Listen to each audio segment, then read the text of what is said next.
Le 5 juillet 1994, le corps d'un jeune homme lardé de 11 coups de couteau est découvert. Ce couteau a sectionné une côte sur 60 mm. C'est une lame particulièrement robuste. C'est un crime, c'est abominable, c'est pire qu'une bête, quoi. Stéphane Dietrich n'avait que 24 ans. Pourquoi on assassine un jeune étudiant brillant dans une ville comme Belfort, qui n'est quand même pas le Bronx, quoi. Pourquoi Stéphane est-il sorti le soir du meurtre? Il m'a dit maman, un quart d'heure, une demi-heure. Et j'attends toujours mon fils. Se serait-il rendu à un mystérieux rendez-vous? Il serait allé à la fête, on nous a dit ça. Qu'est-ce qu'il fichait à la fête? Est-ce que la victime avait une vie cachée? S'il y avait eu quoi que ce soit sur Stéphane, j'aurais des échos. Quel mobile pouvait avoir le tueur? J'ai tendance à penser qu'un fou est passé par là. Retour sur une enquête qui, 18 ans après, peut encore aboutir.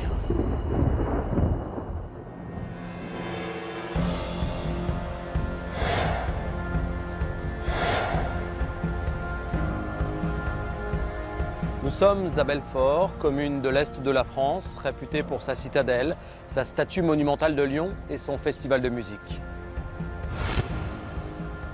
C'est dans cette ville qu'en 1994, Stéphane Dietrich a été tué de plusieurs coups de couteau. Comment ce jeune étudiant sérieux et apparemment sans histoire a-t-il pu croiser un tueur si violent, si déterminé et sans aucune pitié?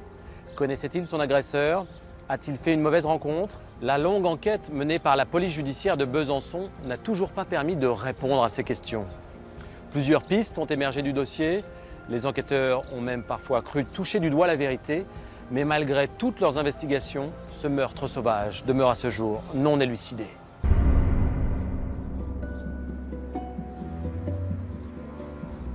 Lundi 4 juillet 1994. Stéphane, un jeune étudiant de 24 ans, profite de ses premiers jours de vacances chez ses parents. Roland Dietrich, sa mère, se souvient très bien de cette journée. J'étais avec mon fils, nous avons fait des courses, nous sommes allés dans les centres commerciaux, nous sommes allés chercher notre voiture et ensuite, le soir, nous avons soupé et nous avons joué au jeu de dames. Il est prévu que le lendemain matin, Stéphane parte en voiture accompagné d'un ami que nous appellerons Patrick. Direction, le sud de la France. On partait en vacances, on a fait quelques courses pour mettre dans le sac, les livres, jus de pomme, des petites boissons. Ben, il était content, il était content. Le jeune homme est impatient et très heureux à l'idée d'aller retrouver dans le Midi son copain et coiffeur, Yves Poirier. J'avais dû lui couper les cheveux, je sais pas, peut-être 8 jours avant ou un truc comme ça. Et je lui avais dit que je redescendais à Antibes. Il m'avait dit, bah tiens, je serai en vacances à peu près dans ces moments-là. Si ça se trouve, on descendra et puis on s'arrêtera 1 ou 2 jours vers vous, quoi. Bah, je lui ai dit, bah, tu viens comme tu veux. En ce début de soirée, Stéphane a bouclé sa valise. Il n'a pas envie de sortir car il veut être en forme le lendemain pour prendre la route au petit matin. Mais à 20h, le téléphone sonne. C'est Patrick. Sylvain Dietrich, le frère de Stéphane, se souvient de cet appel. Il reçoit un coup de fil pour lui dire qu'il souhaiterait le voir et un petit peu faire des aménagements au niveau du départ.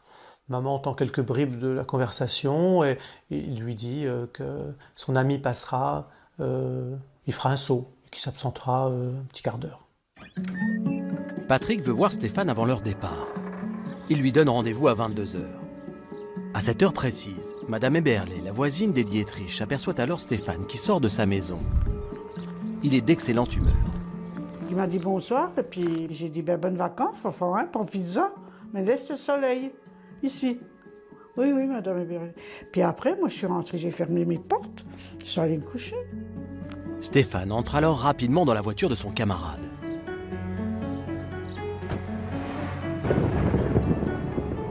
Il pleuvait. C'était une journée où il pleuvait.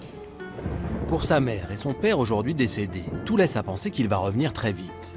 C'est pas changé puisqu'il est rentré avec maman, donc il s'est remis en tenue décontracte et il est resté dans sa tenue décontracte, donc signifiant qu'il s'absentait un court moment. Il avait une chemisette, un bermuda, il avait des chaussures, comment on appelle ça? Les bateaux, là, et puis il avait des soquettes avec des losanges. Il avait une tenue un petit peu comme quand il partait au tennis. Le jeune homme n'a pas l'intention de s'absenter longtemps. Il n'a d'ailleurs même pas pris ses clés. Il a uniquement sa carte bancaire avec lui et c'est tout. Il m'a dit, maman, un quart d'heure. Moi, j'ai attendu. Je n'ai pas fermé les portes. J'attendais mon fils. 1 heure plus tard, Stéphane n'est toujours pas rentré. Madame Dietrich est soucieuse. Vers 23 heures, j'ai dit, tiens, Stéphane n'est pas rentré. Puis après, il le retournait. Et puis finalement, la nuit, qu'est-ce que j'ai fait? Des va-et-vient. Puis j'ai dit, c'est bizarre quand même que le gamin ne soit pas rentré. Enfin, on disait toujours le gamin. Hein. Maman attend. Elle est très très inquiète. Elle essaie quand même de dormir, un petit peu. Elle ne trouve pas le sommeil. Toute la nuit, Rolande attend son fils. Au fil des heures, son angoisse grandit. Elle s'inquiétait de ne pas l'avoir vu de la nuit. Et c'était jamais arrivé. Jamais arrivé. En 24 ans d'existence, c'est la première fois où Stéphane ne donnait pas un signe, une information concrète sur son absence. Au petit matin, Rolande Dietrich appelle Patrick en espérant obtenir des nouvelles. Mais le camarade de Stéphane lui fait une étonnante réponse. Il lui dit avoir déposé son fils à 22h30 à la fête foraine, qui vient de s'installer comme chaque été à Belfort. Il ajoute ne pas l'avoir revu depuis. Et il m'a dit, maman, un quart d'heure, une demi-heure. Et j'attends toujours mon fils.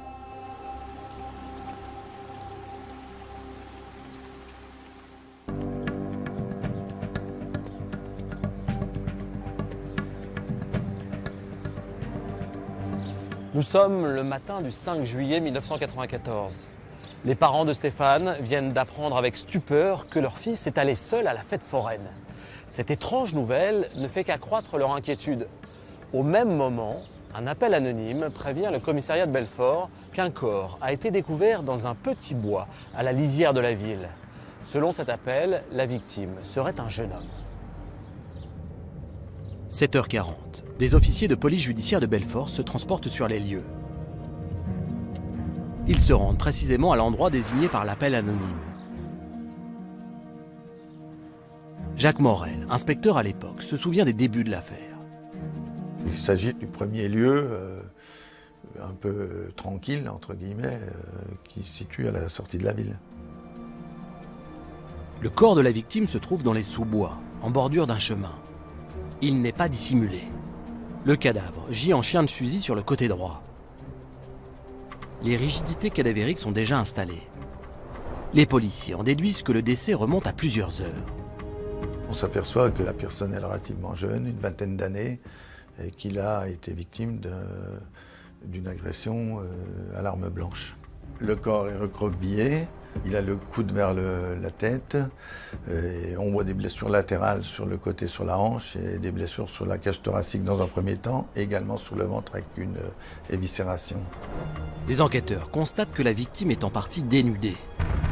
La victime est vêtue d'un slip à rayures, d'une chemisette, et le short est posé sur le corps. Philippe Girard, de l'Est républicain, est le seul journaliste présent ce matin-là. J'appelle le photographe qui vient, on va sur les lieux tout de suite. Et là, effectivement, les policiers étaient déjà sur place. Je crois qu'il y en avait 4 ou 5 simplement, il me semble bien. Il y a un inspecteur de permanence, et puis quelques autres pour fermer le lieu, enfin pour empêcher les gens d'aller sur le chemin. Mais il n'y avait pas énormément de policiers. Bon, on nous demande bien sûr de ne pas rester trop près, mais bon, on a quand même une bonne idée de la scène de crime. Les policiers ratissent le secteur. Ils notent que l'endroit est jonché de détritus et en déduisent qu'il s'agit d'un lieu relativement fréquenté. Ils s'enfoncent ensuite dans les bois, mais ne découvrent rien de significatif pour l'enquête. Il n'y a rien, il n'y a pas de branches cassées, il n'y a pas de traces, il n'y a pas de mégots, il n'y a pas de... On n'a rien sur place. On n'a même pas de traces de sang alors qu'il y a des blessures importantes. Les policiers font une constatation qui les intrigue. Il n'y avait plus la nuit, il a fait un gros orage, mais les vêtements de la victime ne sont pas mouillés, ce qui nous fait dire que la victime a été déplacée. La scène de crime laisse les enquêteurs perplexes. Ils ne retrouvent aucun indice. Aucun prélèvement n'est effectué sur les lieux. En fin de matinée, le corps est transporté à la morgue du CHU de Belfort. L'identité de la victime n'est pas encore établie. Au même moment, Madame Dietrich demande à Patrick de l'accompagner en voiture au commissariat pour signaler la disparition de son fils. On fait tout de suite le rapprochement puisqu'il est relativement jeune, une vingtaine d'années. La mère de la victime s'étant présentée au commissariat en disant « Mon fils est sorti hier soir, il devait rentrer au bout d'un quart d'heure, il n'est pas rentré ». On fait tout de suite le rapprochement. Au commissariat, j'avais entendu les conversations. Et il y a un policier qui avait dit « La mère est là ». Donc en disant « La mère est là », c'est là que j'ai pensé tout de suite « Il y a un problème ».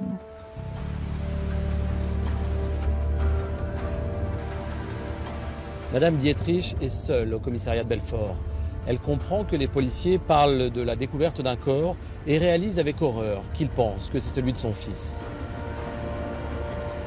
Elle prévient alors son mari, resté chez eux, dans l'espoir que Stéphane se manifeste. Puis elle appelle sa voisine, Madame Eberlé, pour lui demander d'accompagner son époux au commissariat.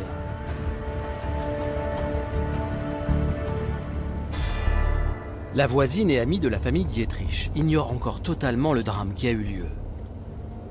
Madame Eberlé n'oubliera jamais son arrivée au commissariat. Oh mon Dieu. Madame Dietrich qui vient dans mes bras, qui tombe dans mes bras, qui pleure, qui pleure. Madame Eberlé, fan.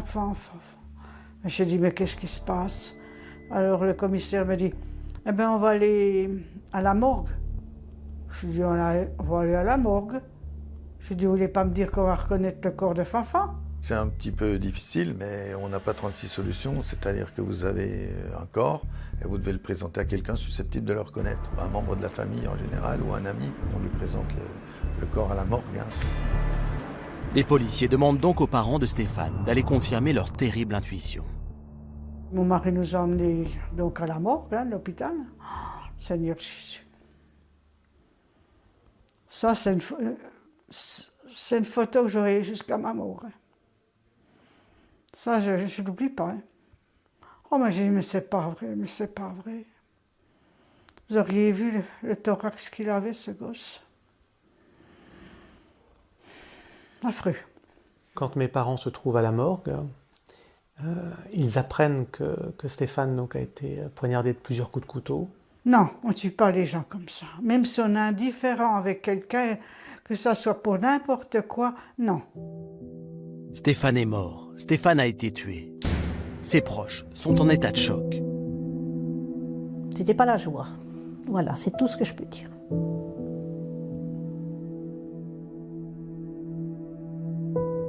J'arrêtais pas de dire, c'est pas possible. Systématiquement, les quelques mots qui me venaient, qui me pouvaient permettre de parler, c'est pas possible. Et je me pinçais, je me rappelle me pincer pour voir que c'était pas un cauchemar, que c'était pas quelque chose qui...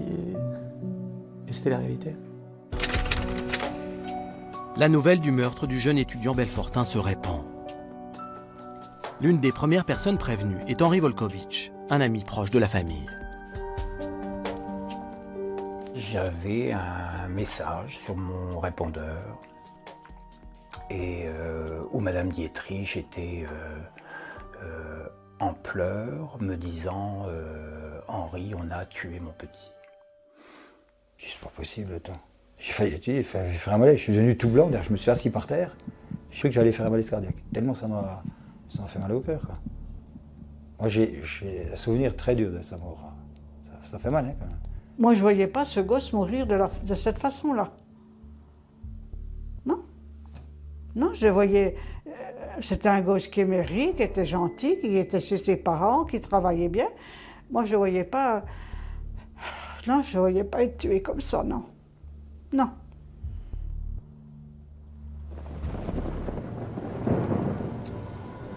Après les renseignements très précis qu'on a, je crois que le corps par ici. La manière dont la mère de Stéphane Dietrich comprend que son fils est mort est très brutale. Comment se fait-il qu'elle puisse assister à des conversations de policiers qui évoquent la découverte d'un corps et qui, en sa présence, font le rapprochement avec la disparition de son fils? Bien sûr, les choses n'auraient pas dû se passer comme ça. Mais vous savez, Arnaud, un commissariat, c'est pas très grand, et puis à Belfort, heureusement, il n'y a pas des homicides tous les jours. Alors, il y a une certaine effervescence chez les enquêteurs, ils en parlent dans les couloirs. Et puis, ils ne font pas le lien entre cette femme qui attend pour parler de la disparition de son fils et le cadavre qui a été découvert quelques heures avant. Les policiers qui se rendent sur la scène de découverte du corps font finalement assez peu de constatations, et surtout, ils ne font aucun prélèvement. Alors il faut resituer les choses dans leur contexte. On est en 94. Or à cette époque-là, l'utilisation de l'ADN dans l'enquête criminelle en est à ses débuts. Il y a quelques services spécialisés, la crime de Paris, de Versailles, de Marseille, qui l'utilisent, qui savent l'utiliser. Mais d'autres services l'utilisent encore assez peu. On est au balbutiement. On en est au balbutiement. Et puis en plus, en arrivant ici, ils sont convaincus que c'est un lieu de dépose du corps, que les faits n'ont pas eu lieu ici. Est-ce que vous partagez cet avis justement?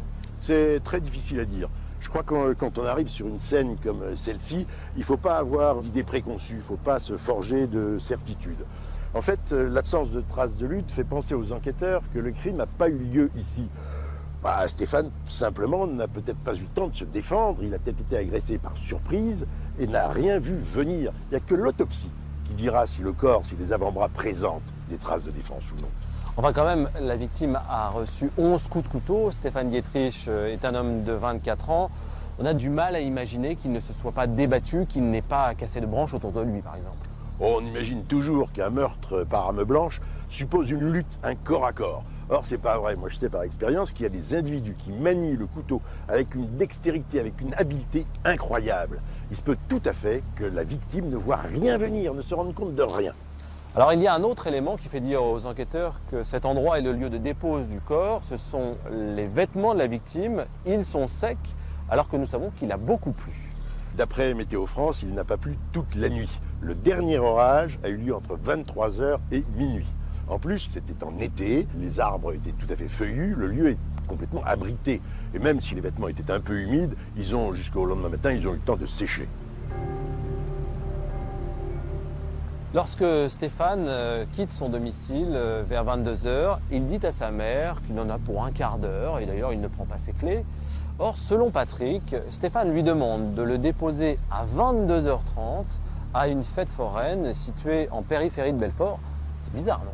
Oui, bien sûr, c'est bizarre, bien sûr que c'est curieux. Mais il ne faut pas oublier que Stéphane, il a 24 ans. À 24 ans, on peut changer d'avis, on n'est pas forcément constant dans ses idées, on peut modifier ses projets en cours de route. Non, c'est pas tellement étonnant finalement. Les enquêteurs vont alors chercher à retracer la dernière soirée de la victime. Pour cela, ils doivent entendre le dernier témoin connu à avoir vu Stéphane. Il s'agit de Patrick. Il est immédiatement interrogé au commissariat de Belfort.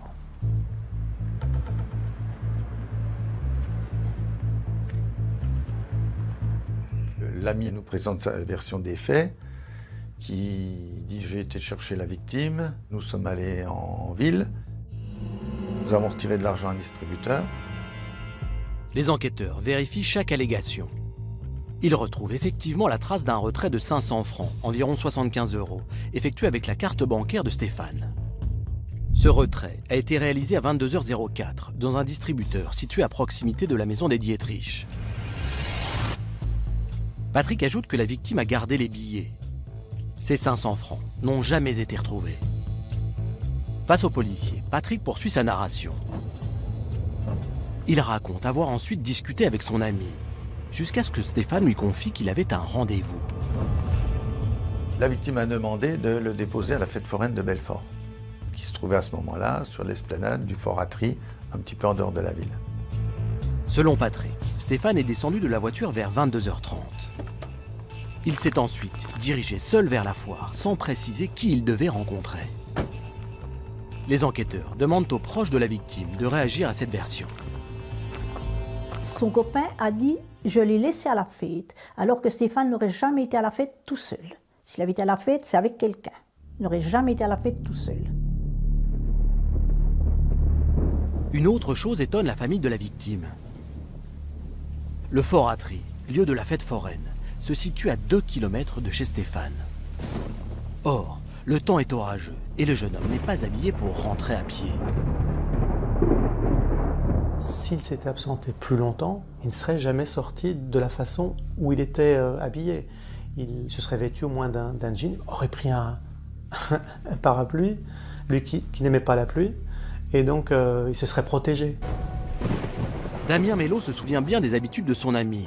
Il confirme que cette histoire de fête foraine ne colle pas avec la personnalité de Stéphane. Même pour faire 300-400 mètres, il prenait sa voiture. Alors je ne vois pas pourquoi il aurait fait 2 km à pied. Ça semble un petit peu incohérent. Stéphane a dit à sa mère qu'il s'absentait un quart d'heure. Agir sur un coup de tête ne lui ressemble pas du tout. Son ami d'enfance, Laurent Gautreau, ne croit pas un instant à ce curieux rendez-vous. Je vois pas comment il aurait pu avoir un rendez-vous subitement, sans en parler à personne. En plus, on n'avait pas de téléphone portable, donc personne n'a pu l'appeler sur le trajet pour lui dire « retrouve-moi à cet endroit-là ». Non, moi ça me paraît pas plausible. Pour la mère de Stéphane, cette mystérieuse entrevue à la fête foraine ne tient pas.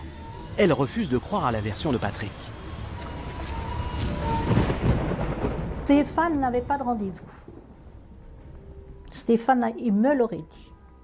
Il aurait dit, maman, je vais voir un tel et n'importe. Parce que j'aurais jamais dit, faut pas aller voir ou ceci, cela. Il n'a jamais eu l'intention d'aller voir quelqu'un. Ce n'est pas vrai. C'était pas le petit à ses parents non plus. Il avait été quand même libre de faire ce qu'il voulait. Donc, s'il s'était absenté un plus long moment, il aurait pris une clé pour que mes parents puissent aller dormir tout de suite et après se reposer, tout simplement.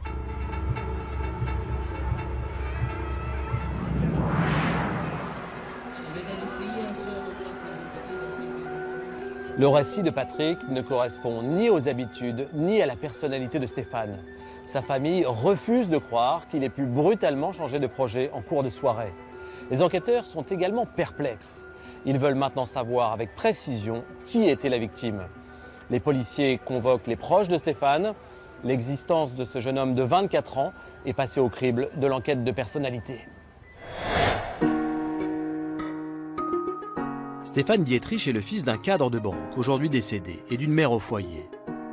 Petit dernier, il a grandi choyé par ses parents et son grand frère. Mais pour tous ceux qui le connaissent, il est avant tout un élève studieux, capable de nombreux sacrifices pour réussir ses études. Durant les quelques week-ends que j'ai pu passer en famille, Stéphane était dans sa chambre, il étudiait. On le voyait réapparaître pour déjeuner. Il repartait dans sa chambre étudier, il revenait pour dîner, et après c'était la détente. Le soir, c'était la détente. C'était pas le paresseux. Il savait s'amuser avec nous, mais il savait travailler. Depuis 5 ans, Stéphane n'habite plus chez ses parents. Il a quitté Belfort pour faire ses études à Besançon, où il occupe seul un petit appartement. Sa famille est très fière de sa réussite. En juillet 1994, Stéphane vient de terminer brillamment son cursus de commerce international, en obtenant un diplôme anglo-saxon très réputé. Il était donc major de sa promotion pour son MBA. Quelle plus belle reconnaissance que d'être récompensé comme ça. Ses études, il ne faisait pas la grosse tête. Ah non, ça il était vraiment... Il pouvait se mettre à la portée de tout le monde. Et il était comment? Il était plein d'humour. C'était un pince sans rire.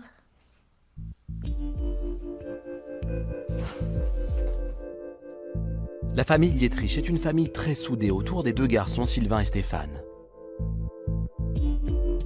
Des liens puissants unissent les parents aux enfants. Oh, c'était comme mon copain. On était vraiment ce qu'on faisait, on se racontait tout. On n'avait pas de gêne entre nous pour dialoguer. Malgré les 7 ans qui les séparent, les 2 frères sont très proches l'un de l'autre. J'ai rarement vu une telle complicité chez 2 frères. D'ailleurs, Stéphane appelait Sylvain mon frère. C'est extraordinaire quand même. Mon frère. C'est très beau. Ben, c'était mon petit frère, mais il y avait un code incroyable de respect et d'admiration mutuelle sur ce qu'on faisait ou ce qu'on voulait faire dans la vie. Toutes les occasions sont bonnes pour se retrouver le temps d'un week-end, dans le domicile parental. Stéphane, passionné de politique, attend avec impatience de discuter à bâton rompu avec son aîné. Il me disait, mon frère, je peux dormir avec toi? J'ai un grand lit tout au-dessus. Et donc il venait, il y avait la limite, il ne fallait pas qu'on dépasse. Il y avait une limite et autres, c'est amusant. Et en même temps, donc, il voulait me convaincre que mon président du moment ne faisait pas des bonnes choses, et puis moi, je disais que l'opposition de cette époque-là n'était pas bonne. Enfin, vous voyez, c'était bon. C'était un cercle sans fin, mais c'était des discussions qui pouvaient durer 3-4 heures. Et à la fin, donc, lui ne bougeait pas, je ne changeais, rien n'avait changé, nos positions étaient identiques, mais bon, on était contents d'aller discuter. Et on refaisait ça le lendemain sans problème. L'intérêt de Stéphane pour la politique dépasse largement le milieu familial. Il fréquente assidûment le cercle des jeunes adhérents RPR de Belfort. Son ami Damien Mello, aujourd'hui député, se souvient de ce fervent militant. Il était sympathisant. Ce qu'il adorait le plus, c'était les débats. Alors, il y avait des cafés politiques autour d'un verre, il y avait des dîners-débats autour d'une pizza et tout. Ce qu'il aimait particulièrement, c'était les débats sur l'économie. L'économie le passionne, et c'est tout naturellement qu'il va s'intéresser à la bourse. C'était un boursicoteur, il aimait jouer à la bourse, essayer de trouver des bonnes affaires à faire, et puis ça l'amusait beaucoup. C'était pas, il mettait pas des sommes énormes, mais il aimait bien en parler. Les enquêteurs apprennent que Stéphane boursicote avec ses petites économies. Mais il lui arrive aussi de solliciter quelques camarades pour pouvoir acheter davantage d'actions, en utilisant leur nom. Ces centres d'intérêt ne sont pas communs pour un jeune homme de son âge. Stéphane le sait. Il aime cela et cultive sa différence. Dans la famille Dietrich, ces petites maniaqueries sont un sujet de plaisanterie. Stéphane se levait, donc l'heure changeait régulièrement. C'était 6h23 le matin ou 6h17, mais pas 30. Il ne faisait pas comme tout le monde. Il avait sa personnalité, et quelque part, on aurait pu penser, ça aurait pu être des tocs, mais quelque chose, c'était quelque chose où il voulait montrer qu'il était différent, et c'était un peu sa touche, sa patte. D'un sérieux constant, Stéphane met un point d'honneur à être toujours très ponctuel. Le jeune homme ne laisse rien au hasard. Il est toujours extrêmement soigné. Il faisait très très attention à son apparence. C'était pas le genre à sortir débraillé ou quoi que ce soit. Un jeune qui aimait bien être bien coiffé, bien habillé, toujours bien net.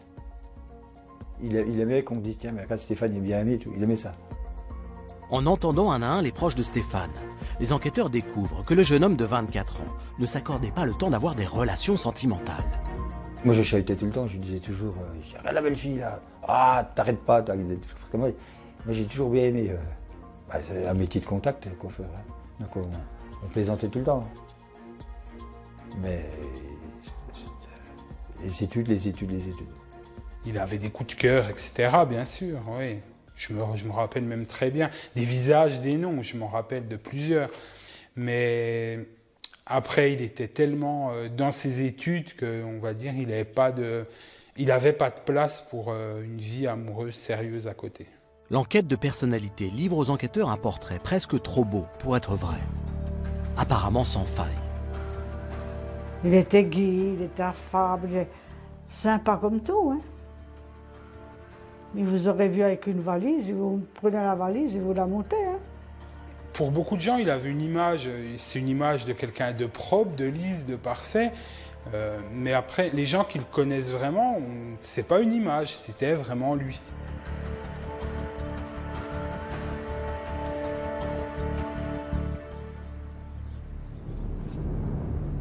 Après avoir entendu les proches de Stéphane Dietrich et croisé les témoignages, les policiers n'ont toujours aucune piste. Le meurtre de cet étudiant aux qualités unanimement vantées est une énigme. Pour l'instant, rien dans la vie de la victime ne permet d'orienter les investigations. Les enquêteurs espèrent donc maintenant que l'autopsie réalisée le 6 juillet à l'hôpital de Belfort leur apporte des informations essentielles. Ils attendent avec impatience que le médecin légiste fasse parler le corps.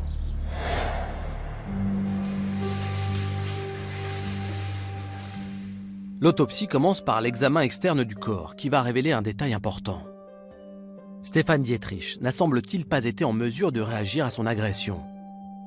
Le docteur Michel Sapanet, médecin légiste, se penche 18 ans après les faits sur cette affaire.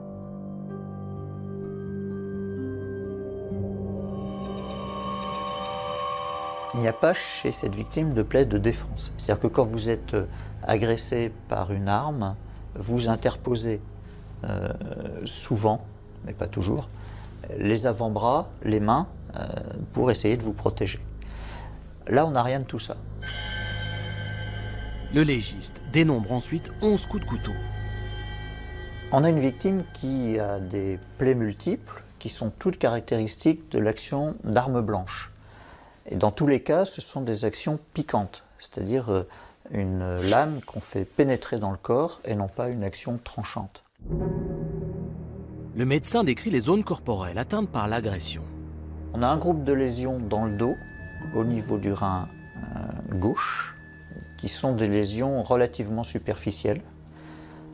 On a un groupe qui est thoracique supérieur, au niveau de la région du cœur, qui sont des lésions larges, très profondes, jusqu'à 19 cm de pénétration, pour la plus profonde d'entre elles. Et c'est cet ensemble qui a sectionné l'aorte et qui a entraîné la mort. Ces blessures thoraciques sont donc particulièrement profondes. La troisième zone atteinte se situe dans la région abdominale. 2 larges plaies laissent ressortir une partie des intestins de la victime. Le nombre important et la gravité des blessures semblent en contradiction avec l'état des vêtements que portait la victime. Il a des blessures au niveau du torse, des blessures au niveau de la hanche. Et les vêtements ne sont pas perforés. Donc déjà, la victime devait être nue ou avait gardé que les chaussures au moment du meurtre. L'enquêteur qui assiste à l'autopsie tente de faire coïncider ses conclusions avec celles du légiste. Comment se fait-il que la chemise ne soit pas trouée? La victime a-t-elle été rhabillée après le meurtre? L'état des vêtements de Stéphane Dietrich pose de nombreuses questions. C'est vrai que la chemise ne présente que des taches de sang, alors que, en toute logique, on pourrait imaginer qu'il y ait des pénétrations du tissu par la lame.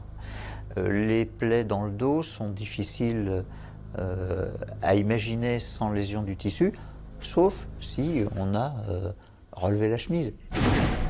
Cette victime, à moitié dénudée, agressée alors que sa chemise était ouverte et remontée dans le dos, laisse envisager une possible agression sexuelle.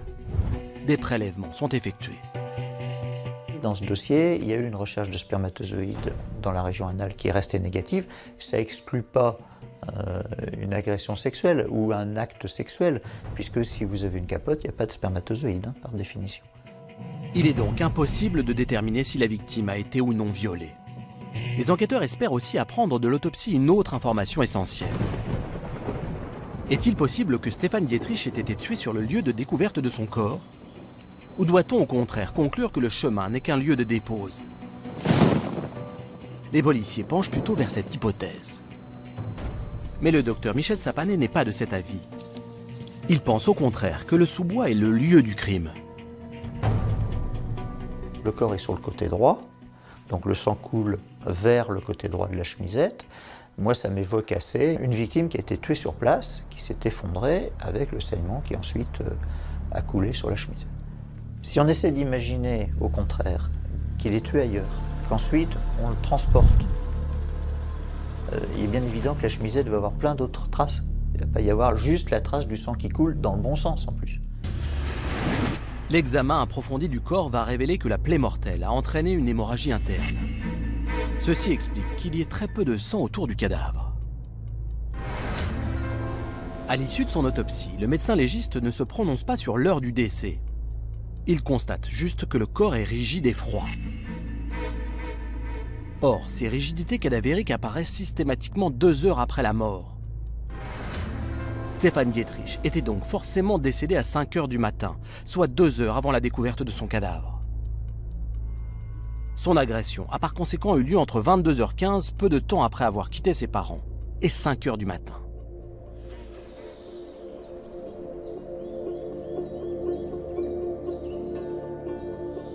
Les conclusions du légiste apprennent aux enquêteurs que l'agression a été extrêmement violente, la profondeur des plaies, 19 cm pour les plus profondes, et l'importance des blessures démontre la détermination du tueur. Oui, ça permet de dire sans se tromper, sans risque d'erreur, que l'agresseur a frappé pour tuer. Il ne s'agit pas d'une rixe, il ne s'agit pas d'une bagarre qui a mal tourné. D'ailleurs, l'information est ouverte du chef d'homicide volontaire, de meurtre, et pas de coups et blessures ayant entraîné la mort sans l'intention de la donner. Selon le docteur Michel Sapanet, le lieu de la découverte du corps serait bien la scène de crime. Stéphane aurait donc été tué à l'endroit où on a retrouvé son cadavre. Ouais, ça confirmerait nos premières impressions et c'est très intéressant. C'est très intéressant parce qu'il va falloir que les enquêteurs cherchent à savoir quel genre d'activité ce lieu abrite la nuit. On sait que les sous-bois en périphérie des villes peuvent abriter des commerces divers, des commerces illégaux, trafic de stupes, etc. On sait aussi que parfois s'y déroulent des échanges amoureux, des échanges sexuels. L'autopsie nous révèle un autre élément important et un peu mystérieux. La chemise de la victime n'est pas trouée. Oui, pour moi, c'est pas mystérieux. La chemise de Stéphane est déboutonnée. C'est donc normal que les plaies sur le thorax n'aient pas traversé cette chemise. Puisqu'elle était ouverte. Puisqu'elle est ouverte. Et en plus, comme elle est ouverte, elle a très bien pu remonter dans le dos. Et les coups portés dans le dos ont pu passer entre la ceinture et le bas de la chemise. L'autopsie ne permet pas en revanche de savoir l'heure exacte à laquelle Stéphane Dietrich a été tué. Ce qu'on sait, c'est que l'agression a eu lieu entre 22h15 et 5h du matin, ce qui est une fourchette relativement large. C'est pas aussi simple que dans une série américaine. Pour dater la mort avec une certaine précision, on le fait à partir du relevé de la température du corps de la victime au moment de sa découverte. Ça, c'est vrai dans les premières 24 heures. Parce qu'on sait effectivement qu'au moment du décès, la température d'un corps, elle est de 37 degrés. Qu'ensuite, cette température, la température de la victime, elle chute d'1 degré par heure pour rejoindre la température du lieu dans lequel se trouve ce corps. Mais ça, c'est vrai quand on est dans un milieu où la température est stable. Comme dans une maison. Comme dans une maison où la température est constante. 10 heures après le décès, le corps serait aux alentours de 27 degrés. Mais là, dans ce sous-bois, la température, elle a varié tout au long de la nuit. Elle n'a pas cessé de descendre. Donc ce calcul, il est quasiment pas faisable. Et les résultats quant à la datation de la mort, très approximatifs. En l'absence d'éléments matériels déterminants, les policiers vont reprendre tout le témoignage de Patrick. Ses explications sur le déroulement de la dernière soirée passée avec Stéphane ne les ayant pas totalement convaincus, les enquêteurs décident de placer Patrick en garde à vue le 7 septembre 1994, soit 2 mois après les faits. À 9h10, les policiers débutent leur interrogatoire. Les enquêteurs commencent par demander à Patrick ce qu'il a fait après avoir déposé Stéphane à la fête foraine. Quand il est arrivé chez lui, il est parti, il ne s'est pas couché, il est parti se balader au bord du canal. Cette histoire de promenade nocturne au bord de l'eau intéresse beaucoup les policiers. Ils savent en effet par expérience qu'un homme qui vient de commettre un crime a parfois un comportement étrange. Bertrand Faisance est psychologue. Il n'a pas travaillé sur cette affaire, mais a accepté de nous expliquer comment les auteurs de meurtres réagissent habituellement juste après le passage à l'acte. Celui qui a frappé dans une tension anxieuse, qui explique cet acharnement, ces nombreux coups de couteau, il devait être complètement exténué à la fin et a dû errer pendant plusieurs heures après avoir commis son méfait, j'imagine. Lors de son audition, Patrick explique qu'il est allé ensuite se promener dans un jardin d'enfants. Seul, dans la nuit, pour, selon ses dires, réfléchir tranquillement. Il ajoute être rentré vers minuit au domicile de sa petite amie. Cette dernière était alors en vacances loin de Belfort. Elle ne peut donc absolument pas confirmer les allégations de Patrick. Une chose est sûre, le jeune homme s'est réveillé tôt le lendemain matin. À 7 heures, il est déjà en route et il va laver sa voiture, la préparer pour partir. Est-ce qu'il lave la voiture parce qu'il part en vacances, il veut que ce soit propre, comme beaucoup de gens font d'ailleurs, hein. Alors est-ce que c'est ça, ou est-ce que c'est vraiment effectivement le problème qu'il aurait tué son ami? Les enquêteurs se demandent si Patrick n'a pas nettoyé son véhicule pour faire disparaître des traces suspectes. C'est alors que Madame Dietrich leur confie une information troublante. Elle dit que le jour où Patrick l'a accompagné au commissariat pour déclarer la disparition de Stéphane, elle a trouvé dans sa voiture la carte bleue de son fils. Ce qui m'a fait drôle, c'est que la carte bancaire était sur le tableau de bord du camarade. C'est là que j'ai dit, c'est la carte de Stéphane, ça. Patrick répond que Stéphane a laissé sa carte après avoir effectué son retrait d'argent. Mais pour les proches du jeune homme, cet oubli est impensable. Stéphane n'aurait pas laissé sa carte de crédit. C'est impossible. Impossible. En revanche, j'ai toujours pensé que Stéphane avait laissé cette carte de crédit pour indiquer quelque chose. La garde à vue se poursuit. Les réponses de Patrick semblent étranges. Mais pourquoi cet ami de Stéphane aurait-il commis ce meurtre atroce? Les deux jeunes hommes étaient très proches depuis des années. À 25 ans, Patrick a connu un parcours scolaire chaotique. Et c'est grâce au conseil de Stéphane qu'il est retourné sur les bancs de la fac. Pour payer ses études, il travaille comme pigiste au service des sports de la rédaction d'un journal local. José Gonzalves, journaliste au quotidien Le Pays, se souvient très bien de lui. À la rédaction, tout le monde l'appréciait. L'annonce de sa garde à vue a été un vrai choc. C'est vrai que ça nous pose un problème de conscience professionnelle, presque un conflit de loyauté. On se dit c'est pas possible, c'est pas lui. Donc on va pas creuser dans le sens de sa culpabilité. Au contraire, parce que peut-être qu'on se met un peu sur la réserve. Je dis pas qu'on va le protéger pour masquer quelque chose, mais on va se mettre sur la réserve. On va mettre un peu la pédale douce, comme on dirait. Voilà. Moi, il m'était toujours apparu comme quelqu'un de sympathique. On avait joué au tennis, on avait fait quelques sorties ensemble.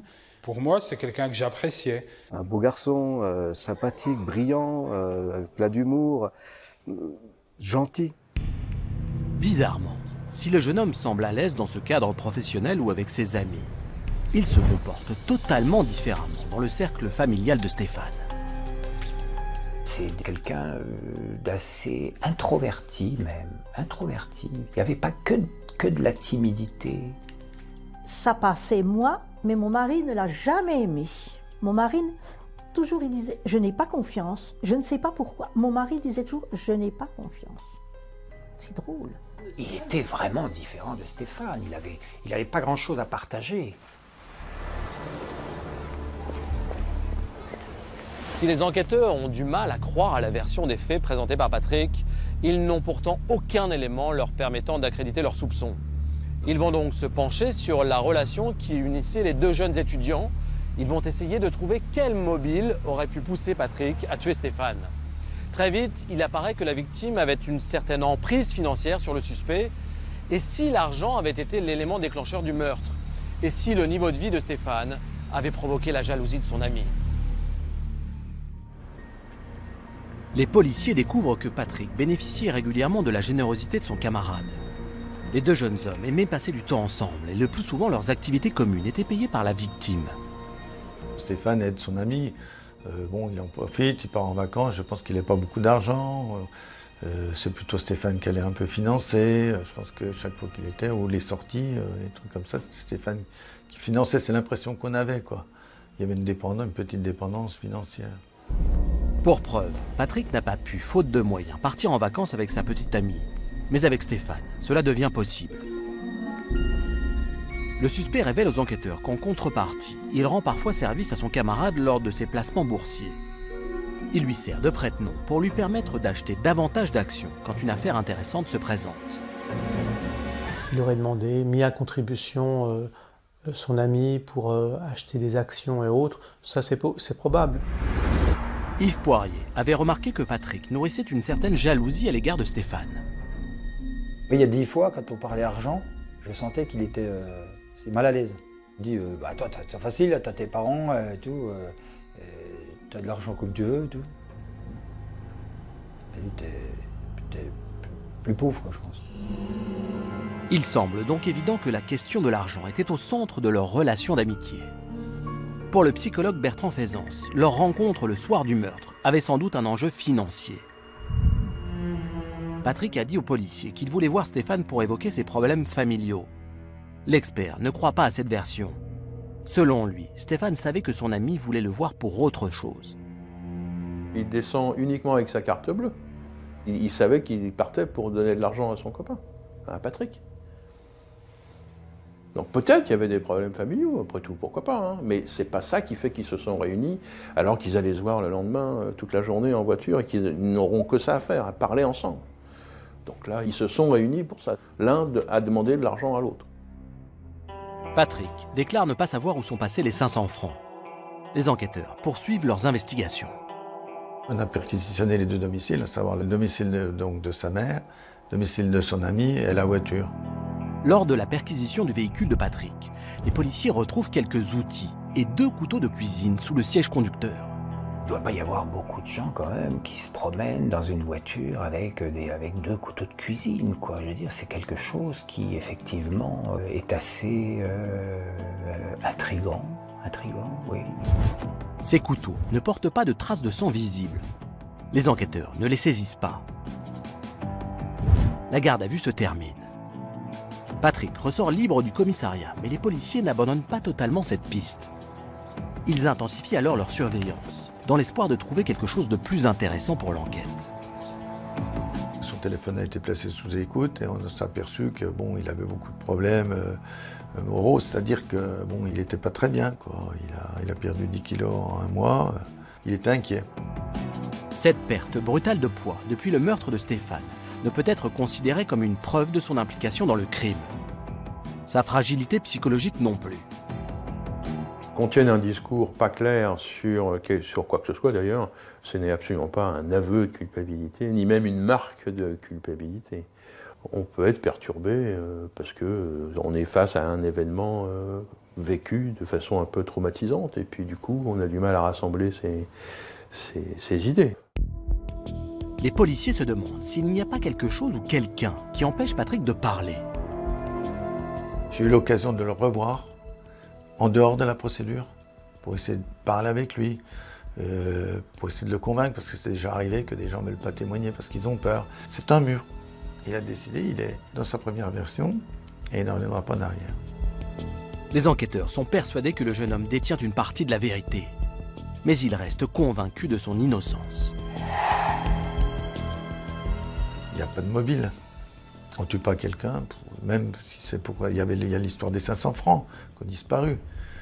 Non, mais l'ami ne va pas tuer Stéphane Dietrich pour 500 francs. Je ne peux pas imaginer qu'il ait assassiné Stéphane, non. En revanche, il sait quelque chose. Lui sait quelque chose, ça j'en suis absolument convaincu. La clé est forcément autour de ce personnage-là. Pour tenter d'expliquer les propos vagues et confus de Patrick, Madame Dietrich imagine un scénario simple. Il a menti. Et on peut me raconter n'importe quoi, le camarade a menti. Dès le début, je me suis dit, ils se sont fait agresser, et puis le copain, il s'est sauvé comme un poltron. Puis il a toujours ça dans la tête. Ça ne me changera pas.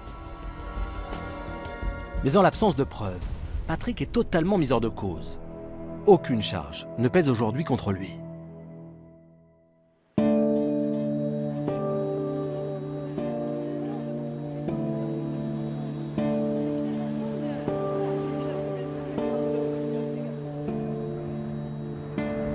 Les policiers découvrent que la relation d'amitié entre les deux étudiants était très animée par des questions d'argent.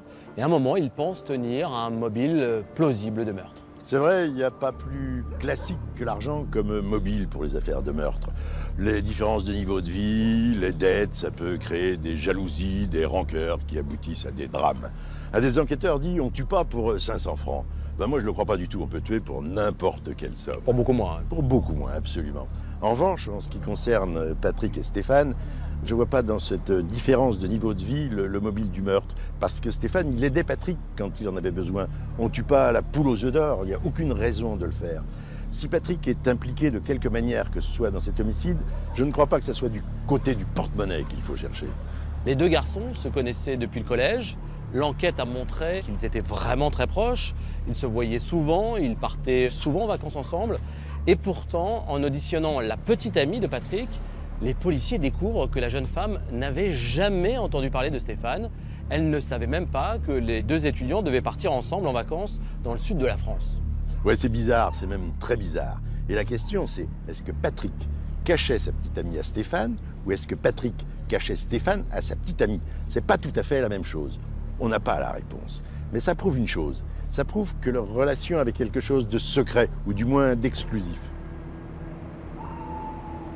Les couteaux retrouvés dans la voiture de Patrick, son attitude étrange la nuit de la disparition de Stéphane, son amaigrissement brutal, son incapacité à expliquer pourquoi Stéphane aurait voulu aller à la fête foraine, tous ces éléments le rendent forcément suspect.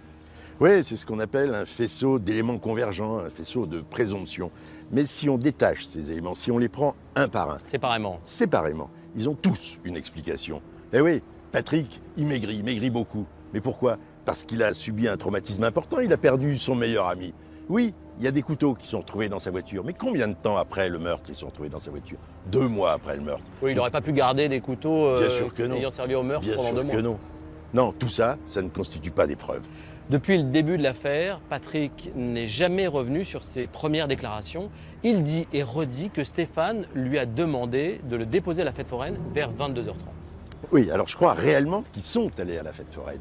Mais je me dis que c'est peut-être Patrick qui avait prévu d'aller à la fête foraine Stéphane, il n'avait pas du tout prévu de sortir ce soir-là. Patrick, il appelle Stéphane pour le faire sortir. Il avait peut-être rendez-vous dans cette fête foraine, il pressentait peut-être un danger, il n'avait pas envie d'y aller tout seul. Madame Dietrich évoque un scénario crédible. Selon elle, les deux jeunes hommes se seraient fait agresser et Patrick aurait fui sans aider son ami. Qu'est-ce que vous en pensez? C'est possible. On peut tout imaginer. Que Patrick n'ait pas réagi à une agression, ou encore, et ça j'y crois plus, que Patrick ait le sentiment d'avoir mis involontairement son ami en danger.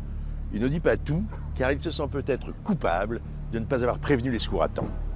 Les policiers sont désormais convaincus que la fête foraine est un lieu clé de l'affaire. Ils décident de suivre cette piste avec pour point de départ de leurs investigations un appel téléphonique reçu au tout début de l'enquête. Le lendemain du meurtre, à 18h, une femme téléphone au commissariat. Elle refuse de décliner son identité. Sa voix est apeurée, mais claire et précise. Nous avons pu nous procurer l'enregistrement de cet appel.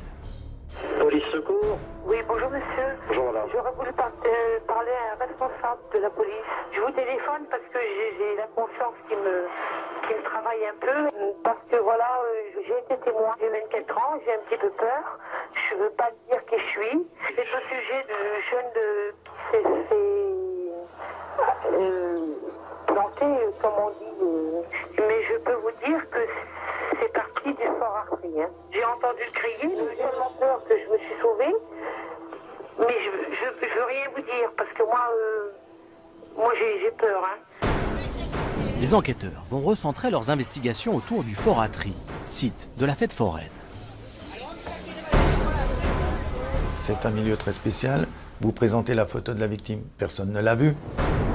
C'était un lundi soir, il n'y avait pas beaucoup de monde, il ne faisait pas très beau, mais personne ne l'a vue. Le numéro d'appel enregistré par Police Secours permet de localiser la cabine dans laquelle le coup de téléphone a été passé. L'enquête permet ensuite d'identifier la personne qui a contacté le commissariat.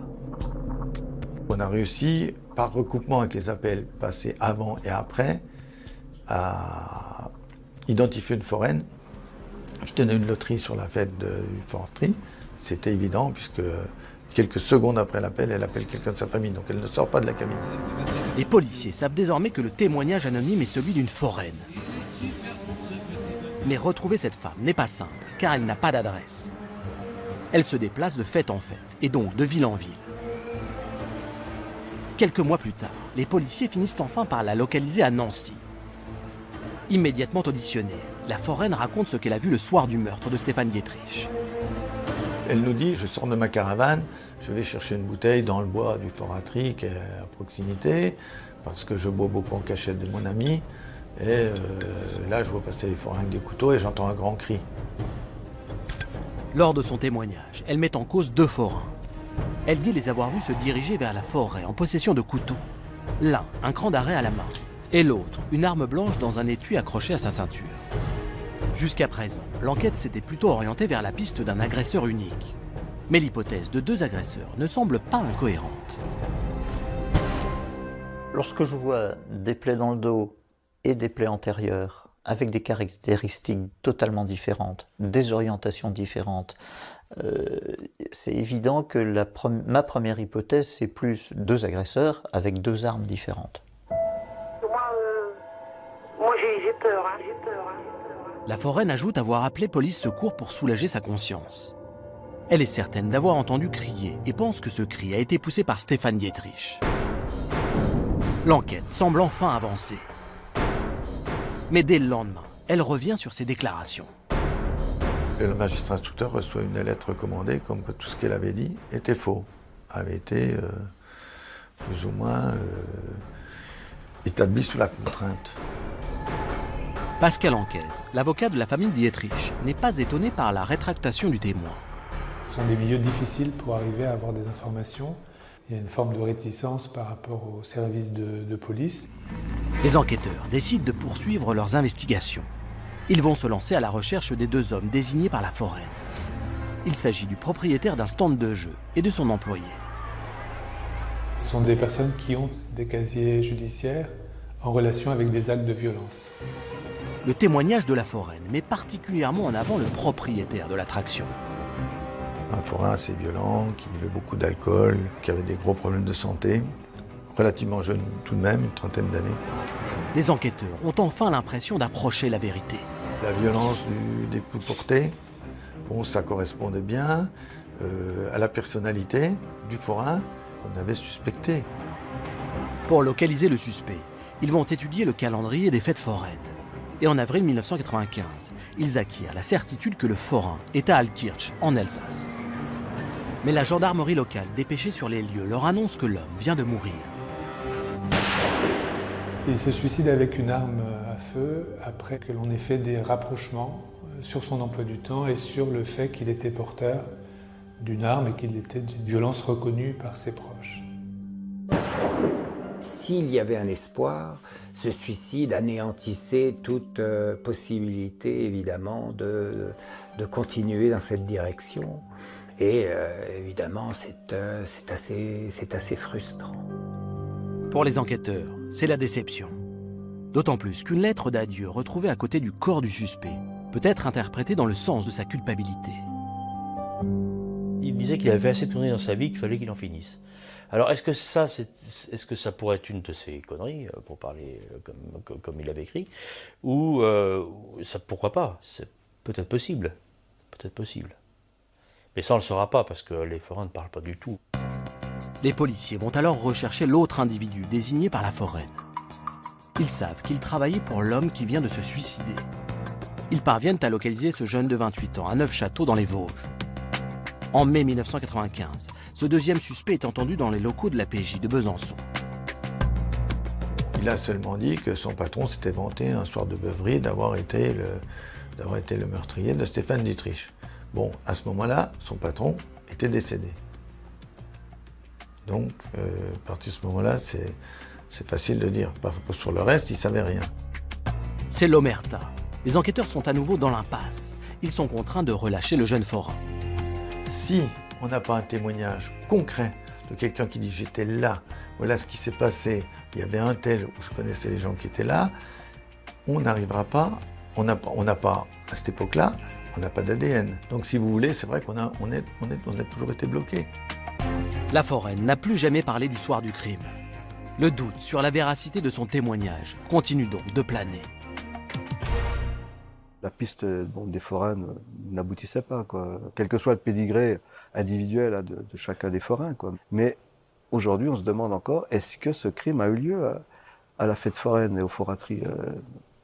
Rien n'est moins sûr. Hein. Chaque piste a son importance, et la piste des forains, pourquoi pas? Pourquoi pas? Tout le monde est prêt à tout entendre à partir du moment où les inspecteurs disent « ça y est, nous avons arrêté l'assassin ». Les forains sont-ils réellement impliqués? Nul ne le sait.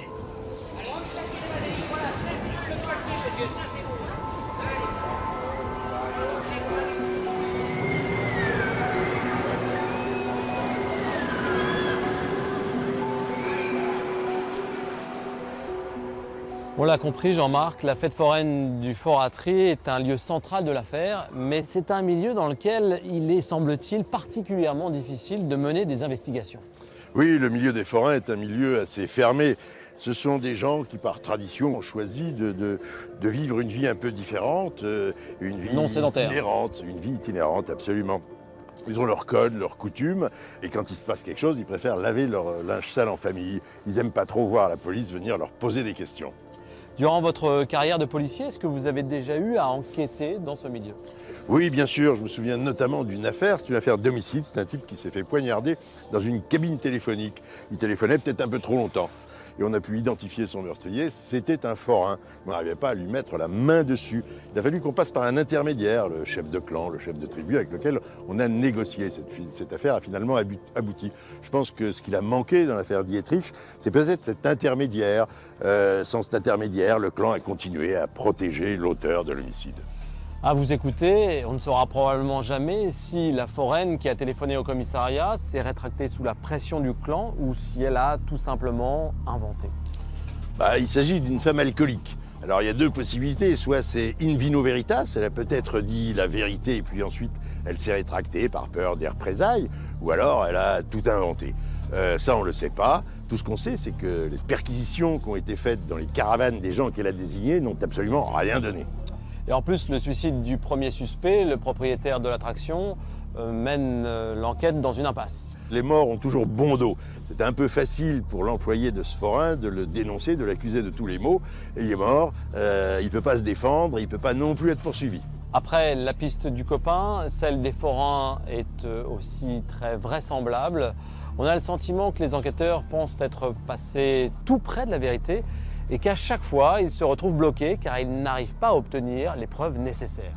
Oui, ça c'est un grand classique en matière d'enquête criminelle. On a le sentiment de toucher au but, d'arriver vers la vérité, d'y être presque, et puis il y a un petit quelque chose qui manque. Peut-être un peu de chance, oui, il manque une petite clé, une petite porte. Mais là, je crois qu'il traite ces deux pistes de manière parallèle, la piste de l'ami et la piste des forains. Et bien peut-être que ces deux pistes, elles se croisent, elles se rejoignent. Alors que l'enquête s'enlise dans des espoirs déçus, un coup de théâtre digne d'un scénario de fiction va relancer les investigations, 8 mois après le meurtre de Stéphane. Tout commence par la visite surprise d'un homme au domicile de la famille Dietrich.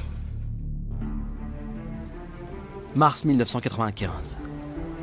Un homme se présente spontanément chez monsieur et madame Dietrich. Il vient faire aux parents de Stéphane une révélation incroyable. Cet homme, c'est lui, Dominique Egloff. Quand Madame Dietrich a ouvert la porte, elle est restée stupéfaite de la ressemblance que j'avais avec son fils. Elle a appelé son mari, je me rappelle encore très bien quand elle a appelé son mari, Paul, viens voir. Que ce soit pour les parents comme pour le frère, au niveau de la ressemblance, il n'y avait aucun doute. Bon, il est vrai que vous venez me voir presque 20 ans plus tard, il y a eu un certain changement. À l'époque, Dominique Egloff ressemble vraiment à Stéphane. Et selon lui, c'est à cause de cette ressemblance que le jeune étudiant a été tué. Il a voulu venir pour dire que c'était pas Stéphane qu'on voulait tuer, que c'était lui. Voilà. Je pensais sincèrement que j'étais visé et que les gens qui m'en voulaient, s'étaient trompés de personne. Dominique Egloff explique son étrange révélation. Il confie qu'au moment du meurtre de Stéphane, il recevait des menaces de mort.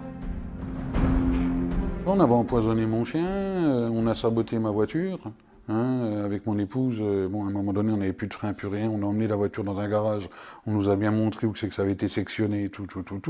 On a eu certains courriers qu'on a donnés au juge où certaines personnes nous écrivaient bien comme quoi notre heure était proche. On n'attendait plus que le moment pour nous faire notre peau, quoi. C'était clair et net.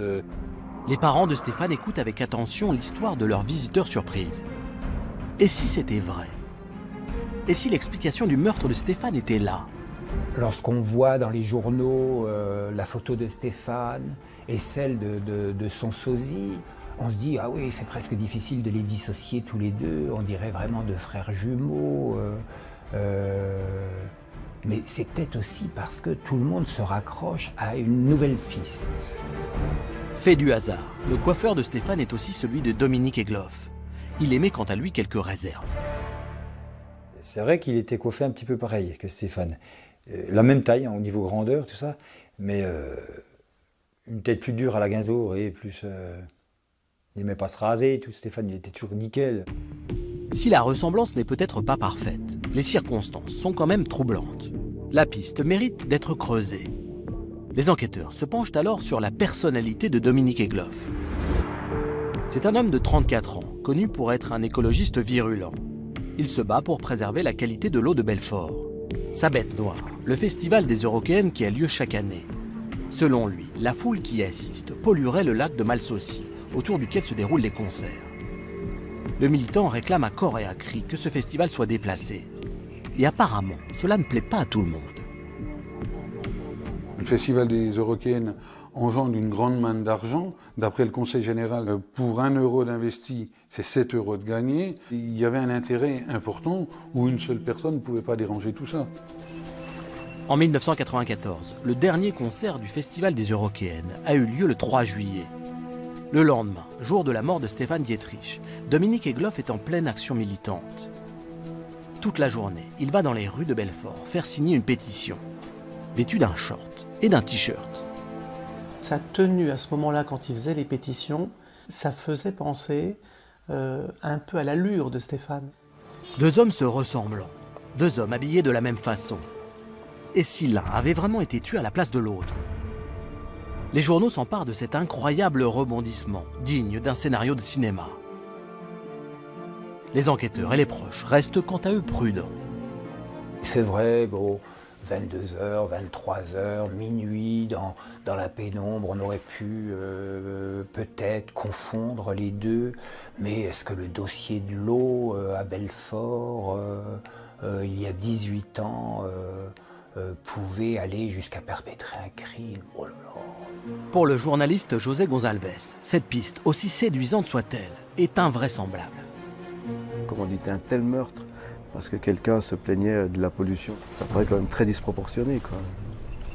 J'imagine pas que quelqu'un puisse avoir eu envie d'éliminer tel ou tel militant écologiste parce que ce qu'il disait pouvait être gênant, quoi. Il y avait d'autres remèdes à apporter aux pollutions que de tuer quelqu'un. Les policiers se lancent tout de même dans des investigations.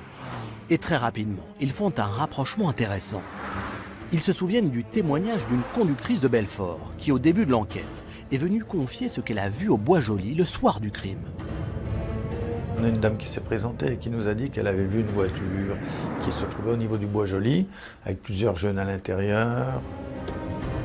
L'attention du témoin avait été attirée par ce véhicule qui manifestement cherchait à s'arrêter, à l'endroit précis où le corps de Stéphane Dietrich a été retrouvé. Les enquêteurs vont alors identifier le propriétaire de la voiture. Cette voiture appartient à quelqu'un qui travaille dans le territoire de Belfort à un service des eaux. Et ce qui est très étrange, c'est que la personne qui est venue voir mes parents défend l'eau, donc ça s'entrechoque et c'est vrai que ça nous laisse perplexes. Les policiers interrogent le propriétaire du véhicule. Son alibi le soir du meurtre est très solide. Il n'est donc pas inquiété. L'avocat de la famille Dietrich déplore un manque d'investigation. On a l'impression qu'on n'est pas allé jusqu'au bout, à la fois des questions et aussi des rapprochements qui pouvaient encore être faits. Voire même, en dépit du temps qui avait passé, une analyse donc, de l'intérieur de ce véhicule. La piste du sosie s'enlise. Les enquêteurs n'y croient pas. Les motivations de Dominique Egloff sont remises en question. C'est un garçon, s'est aperçu dans l'enquête de personnalité qui cherchait un petit peu la publicité. C'est une piste qui a été abandonnée. Moi, je pense qu'elle était un petit peu farfelue, quoi. Dominique Egloff reste, lui, encore convaincu aujourd'hui que Stéphane a été tué à sa place. On m'a traité d'illuminé, on m'a traité de mythomane, de personne dangereuse. Quand on veut noyer son chien, il a la rage. Il y a pas... Mon avis, mon sentiment le plus profond, il n'y a aucun doute à avoir. Mais je ne peux pas le prouver.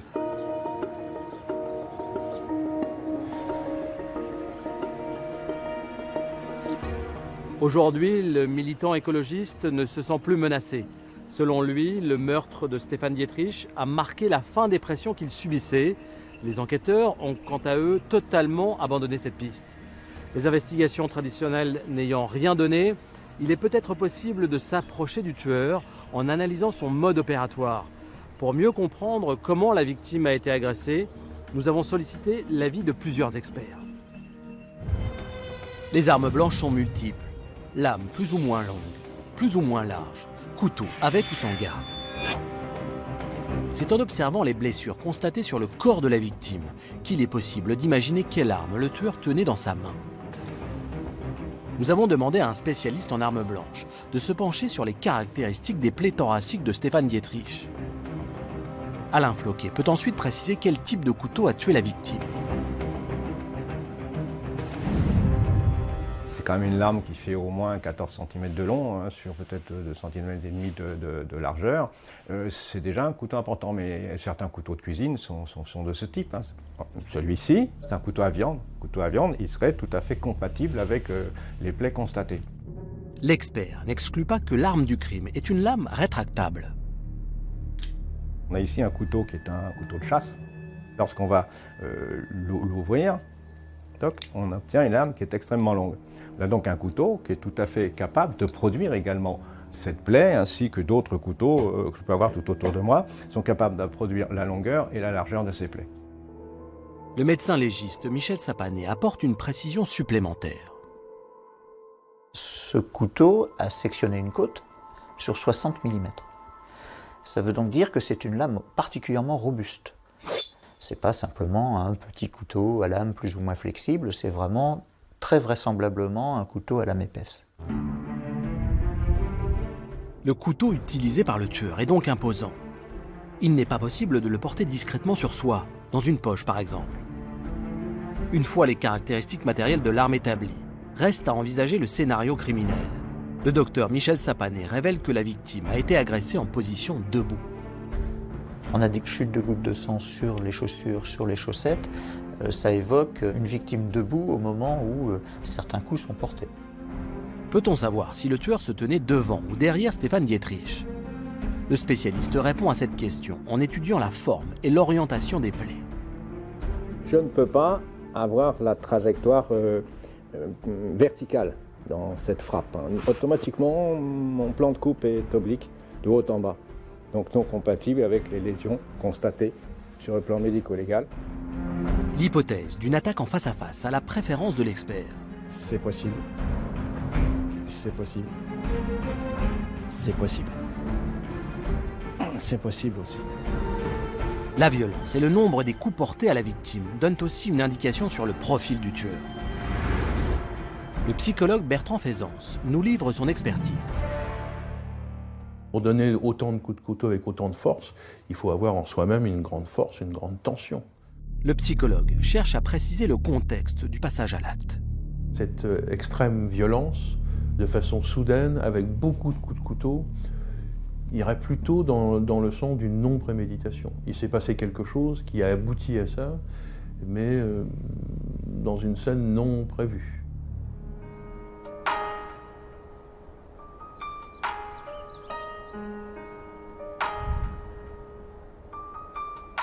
Nous savons désormais quel type d'arme blanche a tué Stéphane Dietrich. Qu'est-ce que vous pouvez en déduire?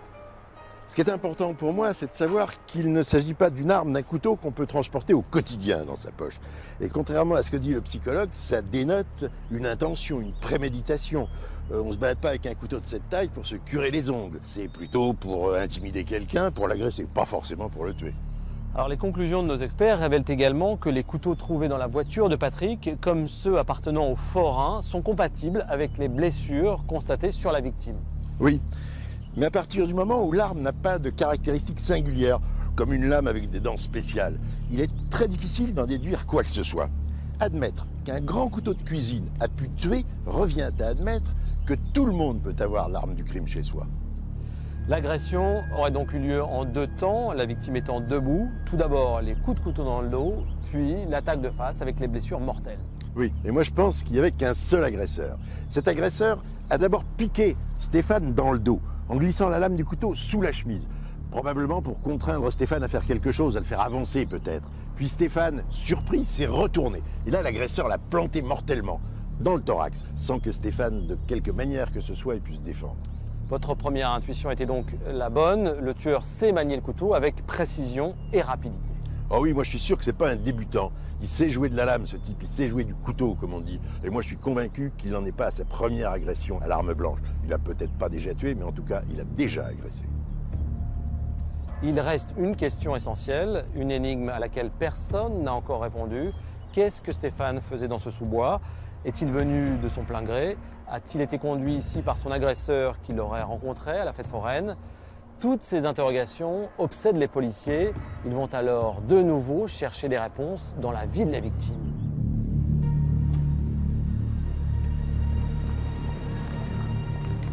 Dès l'enquête de personnalité, les policiers se sont étonnés du fait que personne ne connaisse la vie sentimentale de la victime.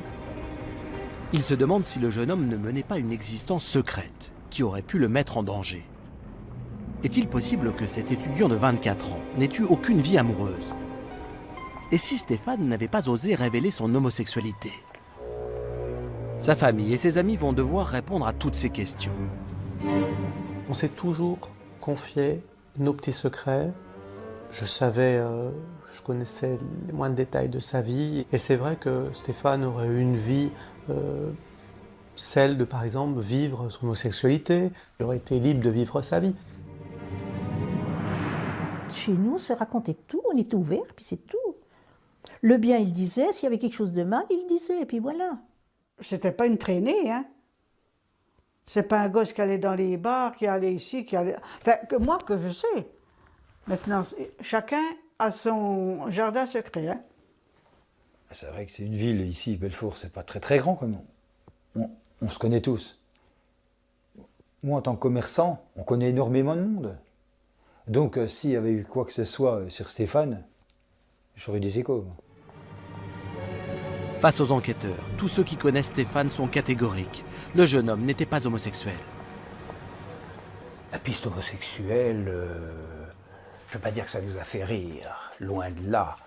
Mais c'était complètement farfelu. Si on meurt déshabillé, est-ce qu'on est homosexuel? C'est là où je me dis, mais pourquoi la piste homosexuelle? Je veux dire, c'est interloquant quand même. Les proches de la victime vivent très mal le travail de la police, qui est à la recherche de nouvelles pistes. Ils ont l'impression qu'on cherche à rendre Stéphane responsable de son tragique décès. On a dit qu'il était dans un endroit où se rencontraient des couples, mais des couples quoi ça ne tenait pas debout, ça ne tenait pas debout. C'est toujours plus facile peut-être pour un enquêteur de dire il est mort, voilà, c'est sa façon de vivre qui l'a emmené là, ou des choses comme ça. Pendant des années, cette piste de la rencontre amoureuse et du rendez-vous sexuel ne mène à rien.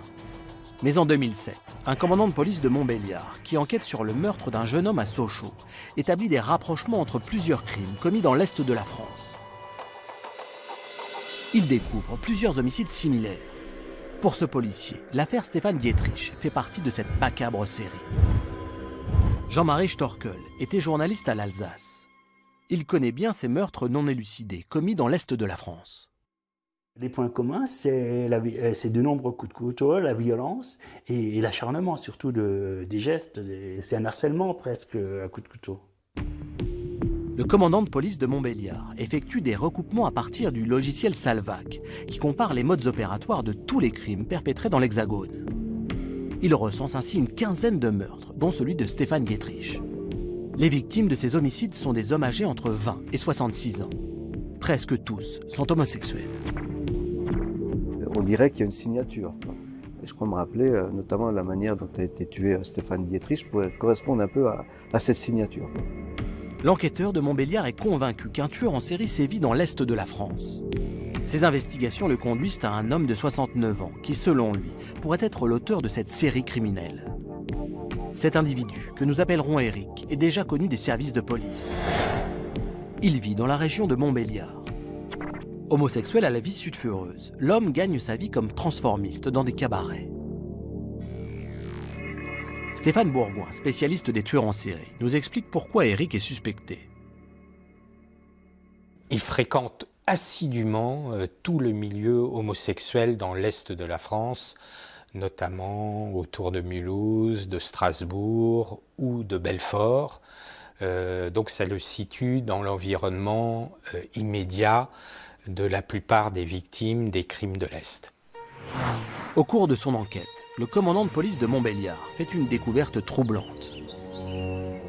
Il voit que dans cet endroit où on a retrouvé le corps de Stéphane Dietrich, avait été contrôlé pratiquement un an avant par les gendarmes, alors que c'est un endroit qu'il faut vraiment connaître.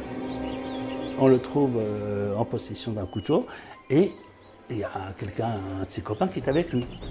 Le suspect connaît donc le Bois Joli. Et si ce lieu était bien un lieu de rencontre?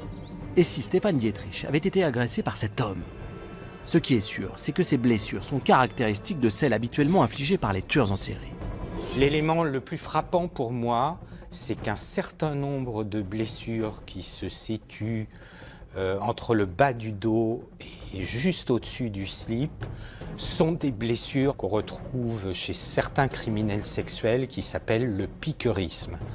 Et c'est généralement des actes commis par des criminels sadiques et des pervers qui jouissent justement d'infliger une telle douleur non létale à leurs victimes.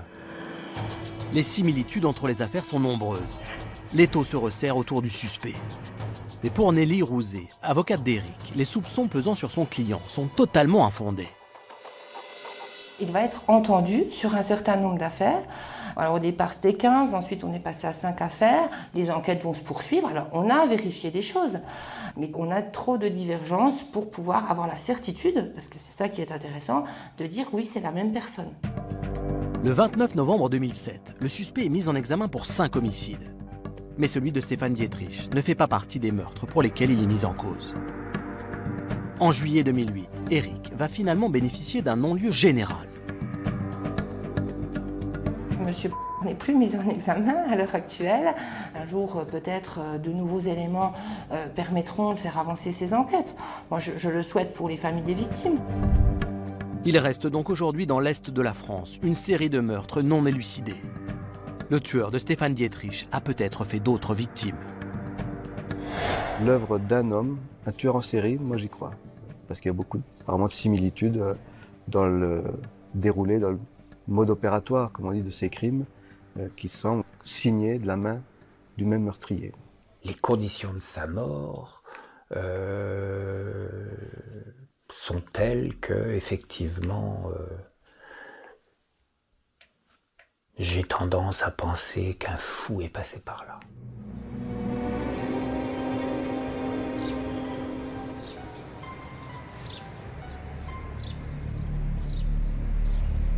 Les proches de Stéphane Dietrich sont choqués que les enquêteurs puissent envisager son homosexualité. Ils refusent tout simplement d'y croire.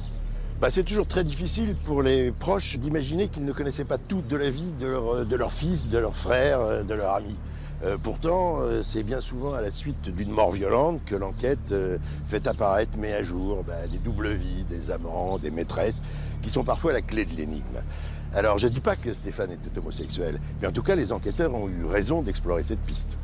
La piste de l'homosexualité de la victime se nourrit d'un premier constat. Au moment de son décès, Stéphane a 24 ans et personne ne l'a jamais vu en compagnie d'une jeune femme. Ouais, ça c'est une déduction un peu rapide, un peu hâtive. C'est pas parce qu'on ne connaissait pas de relation féminine à la victime qu'il était nécessairement homosexuel.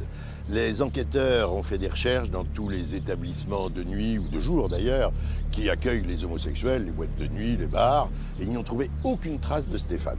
On a tout de même retrouvé le corps de Stéphane dans un sous-bois, en partie dénudé, la chemise ouverte, le short retiré. C'est surtout cette seconde observation qui a conduit les enquêteurs sur la piste d'une rencontre homosexuelle clandestine. Les policiers envisagent l'hypothèse que Stéphane a pu tomber sur un truqueur, ce qu'on appelle un truqueur dans le jargon. C'est quelqu'un qui profite de la faiblesse de sa victime au cours d'un rapport sexuel pour le dépouiller, pour lui voler argent ou bijoux. Or, on sait que Stéphane avait retiré 500 francs à un distributeur automatique et que ces 500 francs n'ont jamais été retrouvés. Mais au cours de l'enquête, aucun témoignage, aucun élément matériel n'est venu étayer cette hypothèse. Oui, c'est pour ça qu'on peut penser que Stéphane a simplement été victime d'une macabre mise en scène, que son tueur l'a dénudé simplement pour l'humilier. Cette perversité pourrait alors faire penser au mode opératoire d'un tueur en série que Stéphane aurait pu croiser. Pensez-vous qu'un tel prédateur ait pu sévir dans la région ? C'est impossible à dire. On a cherché à relier plusieurs affaires commises dans l'Est de la France, mais il n'y a peut-être aucun lien entre elles. Leur seul point commun, c'est d'être non élucidées.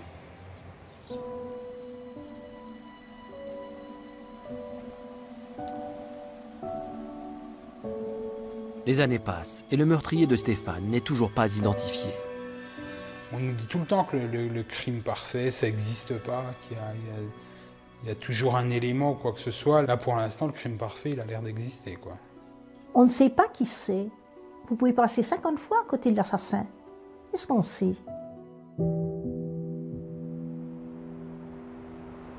savez, on se méfie de tout le monde. Moi, je me méfie de tout le monde. Moi, je voudrais bien savoir qui et pourquoi ils l'ont fait. Je sais pas. C'est le mystère complet.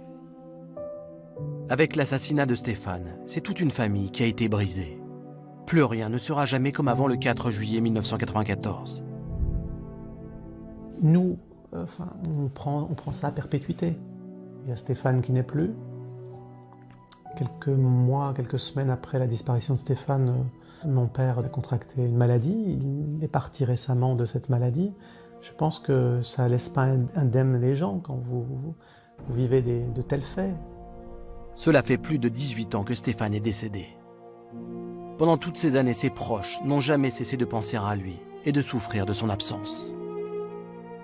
La perte, elle est assez immense parce que moi, bon, c'était mon meilleur ami, hein, de loin. Moi, je n'ai jamais eu depuis, j'ai beaucoup d'amis, mais ce n'a jamais été les mêmes rapports.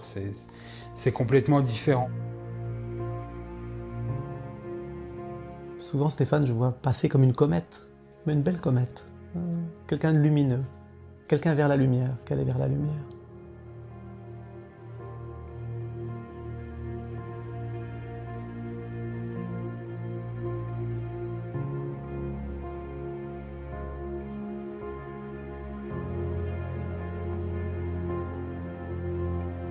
Stéphane Dietrich attendait de finir ses études pour débuter sa vie amoureuse.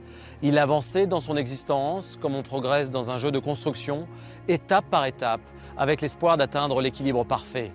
Son tueur ne lui a pas laissé le temps de vivre la vie qu'il bâtissait avec application. Aujourd'hui, plus de 18 ans après son meurtre, les investigations sont terminées, l'instruction est close. Mais à tout moment, un nouvel élément peut permettre de rouvrir le dossier. Le meurtrier ne doit pas avoir la certitude de ne jamais être identifié. Bonsoir.